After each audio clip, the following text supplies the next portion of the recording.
Today we are preparing for our Boston trip, which is in just a few days from now, which is really scary.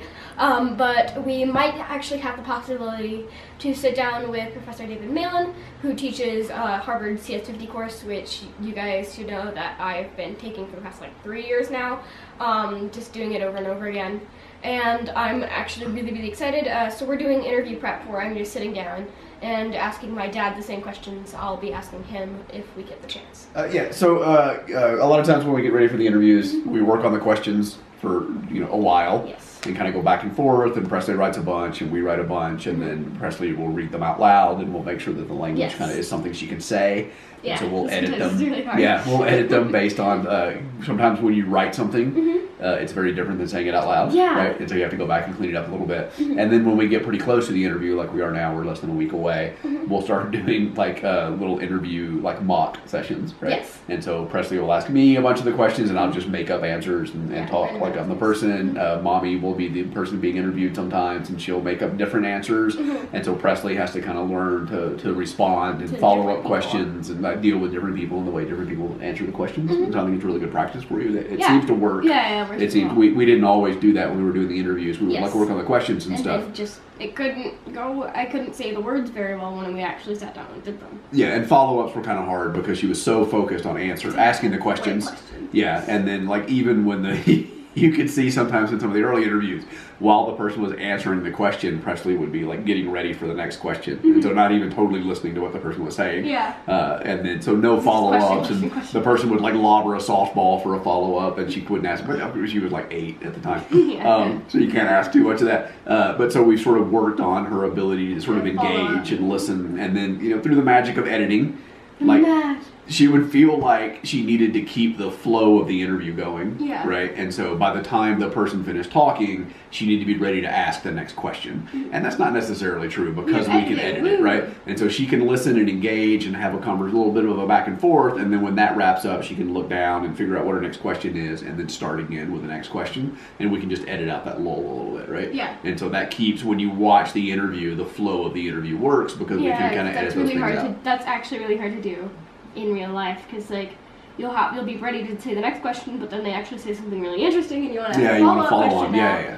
And then you have to go back to the other question, and responses are really hard for me. Yeah, so I think Presley's a little more comfortable now sort of getting off of the script and having a conversation, knowing that we can kind of fix some stuff in post and clean some things up. And just in general, you got better at talking to people and doing interviews and stuff. And so this is one of we're going to do, probably today we will do several practice sessions. Certainly over the week between now and when we go to Boston. Yes, we'll do several, and she'll interview Mommy, and she'll interview me. Maybe Cooper can be Professor Malin once or twice. You can ask him, and he'll throw you some real curveballs, I bet, that you can kind of practice with. So we'll just keep doing some practice and just keep getting ready, so by the time you sit down with him, I'm ready. And I know because I have my gut intuition is that this is one of the very few times that when you sit down, you'll be a little starstruck. Yeah. I think you're going to be, this is the kind of person that Presley tends to get a little starstruck over, and so she needs to be well prepared and ready to do the interview, right? Because if I was just kind of thrown in there with a bunch of questions on a sheet of paper that I didn't really know, I'd probably just like scream the entire time. Yeah, I mean, like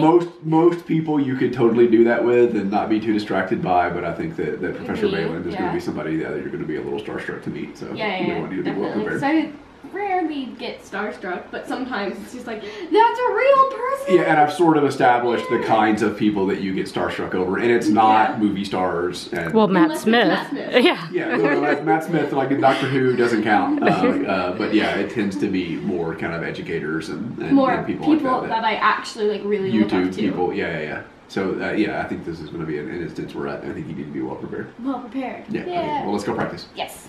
So after CS50, what do you recommend students do? Should they learn should they go to any other classes, or should they? Well, that ended up turning out. Yeah, you really kind of faded out there. It says what languages should they learn, and I don't really understand what we're talking about languages now. Programming languages. Oh, programming languages. Okay. So after CS50, what do you recommend students do? What programming languages should they learn, something like that? Yeah, so, you know, I don't know, it depends on, like, obviously I got bit by the CS bug when I took the class, right? Or I wouldn't be here teaching CS 50 today, right? There are certain people who really fall in love with CS and want to move forward. And Harvard has got a pretty well-structured sort of course line to move forward to do that. We've been talking a lot internally about maybe, you know, putting together recommendations in the edX space as well for how people should move forward and what they should do. Like if you're here on campus, you have guidance counselors, you have, I'm here, my staff is here, we can recommend where you go next, and it's pretty clear in the course catalog what classes you want to take next. But if you're on CS50, it's really sort of this standalone thing. And we're really thinking more about how do we encourage people to do the next thing, right? Where do you go from here if you're falling in love with it? And if you fell in love with any particular one section, like there's one P set that you loved and you want to learn more about data structures, or you want to learn more about web programming, or you want to learn more about database administration or machine learning, like where do you go? What's the next path to take for those kinds of things? And we're really kind of thinking about how to get out there. It's a really good question, and it's not easy to do because sometimes it's a really personalized answer, right? So really, I would say what we want CS50 to do is teach people to love going and learning things. Like it's one of the reasons that we don't, like you can't watch the lecture and do the P-set. You have to go get some additional information here and there and pull some things together. And so that same kind of thinking about going and finding new resources and moving forward should be your guide in what you do after CS50. But we really do want to provide some more guidance. It's good to get that kind of feedback because we're thinking that's an important thing to do. And as we hear it from people, we think it's more important. So maybe next semester you'll hear more about that. Yeah. Do you think there'll be something like, if you like these certain section, like online, if you like this section on machine learning, and you like this P set, and this was fun for you, then it would kind of spit out a bunch of recommendations? Yeah, so we do have like a bibliography where you can go find books and references, and there's reading material that you can, like, we guide people to kind of read. But what we don't right now do is point people to other online courses, and I think that would probably, that sounds like a great idea. It's probably something we should consider doing. Thank you. Mm-hmm. So who's the most famous alum of CS50 besides yourself? Yeah, I mean, I think that you probably can't get much bigger than Bill Gates. I'm not sure if he actually took the class. I know he went to Harvard, but I'm not sure if he actually took the class. Maybe. I think he dropped out of Harvard, in fact. This is me talking about. This is not him. Yeah, I think you probably can't get much bigger than Bill Gates as far as celebrity status goes. Somebody that you know, I really look up to and think is pretty amazing is who's the YouTube CEO? Oh, Susan Wojcicki. Yeah, Susan Wojcicki, who's the CEO over at YouTube now. Mm-hmm. And so obviously online learning and the power of YouTube and things that can happen. And she has a very similar story to mine, so I can really relate to her. Like she took CS50 early on and wasn't necessarily planning on going in that direction. And now she runs YouTube, like runs this huge division of YouTube. It's pretty amazing to see how she has moved forward. So I think that's pretty cool. Mm-hmm. Do you have a favorite? Well, you kind of answered that a little bit. Yeah, maybe. Yeah, you might just, you may, if he answers it like that, you may just let that go. Yeah, because he was talking about Susan Wojcicki. Did Susan Wojcicki take CS50? Yes. She did? Yeah, she has one of the CS50 intro videos. Oh, cool. I think I saw that one. Yeah, you saw it last year. Right. Yeah, I definitely think that CS50 is a really great course to start learning and start thinking about doing CS, because obviously that's how you started, and that's mostly how I started actually programming as well. And I do definitely think that you started off in a really great way with Scratch, which I really love, and I technically have been programming for quite a few years now, if you count Scratch. Right. Scratch is an amazing tool. Like, I think it really is a good way. We only spend a week on it, you know, in CS50 because we want to move on to writing code. But as far as just understanding what the code does and what it looks, being able to visualize your code in a way, like a lot of people need visual aids, being able to visualize your code. Even I have people that at the end of the year that are now writing more complex programs will say they still look at their program like Scratch blocks. Yeah. Right? Because they can still think of it the way the little Scratch blocks work. Mm-hmm. And so just having that little frame of reference at the beginning of the term, I think it is huge. So I think people spending time in CS50 is always going to be really helpful. I think it's a great place to start. Me too. And that's the last question. Okay. But thank you so much for taking a couple minutes to sit down with me. I'm absolutely honored that you would be able to sit down with me and talk about your amazing, really amazing course over here at Harvard. Yeah, no, the pleasure is all mine. We've all been really looking forward and we're excited to meet you today. So thank you for coming out and talking to us. Thank you so much. It's really nice of you to say. Okay, so Cooper Homeschool, we have these cards that have a bunch of sight words on them, and then they have little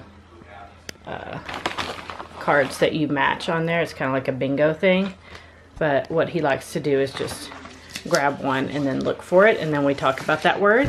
And so now he's been... And now I have been grabbing them out, finding what they are, and writing them down. Right, so this says old right there. And now today, I have put 2 down, like that. And then I grabbed a bunch of others, and I write them down. I know, that's so good. So like that says eat, I can tell that. That says Cooper, obviously. That says if. I mean, they're even better than yesterday. Okay, Cooper stopped us here to do a little Pokemon hunting, and I noticed this really cool sign that I wanted to share. What cool sign?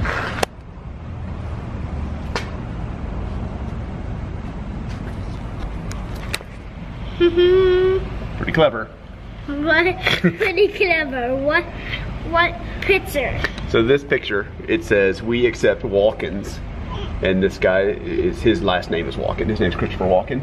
And so it's "We accept walk-ins," people who just walk in without an appointment. But they use Christopher Walken. You like a good pun, don't you? We accept walk-ins. I like a pun. I like to laugh. Okay, so we're here over at a park that's pretty close to our house, and we are just taking some Instagram OOTD photos. So I kind of want to start doing those just because we have actually like a lot of Instagram followers for some reason. And what is OOTD? Outfit of the day, if you didn't know that somehow. That's what that means. And we have like a ton of followers on our Instagram, like way more than we have on Twitter or something like that. So we decided we would be a little bit more active there and post some more unique photos and just kind of some pictures that vaguely go along with what we're doing today. And how can people follow you on Instagram? There'll be a link in the description, and it's act_out_games because when I first had my account, people thought that it was being run by me miraculously, even though I never actually held the camera. So it got shut down, and apparently they can never open an account again. I am, for some reason that I don't really know, more into fashion and wearing like cute clothing instead of just throwing on a random t-shirt, which I do some days when I'm really tired.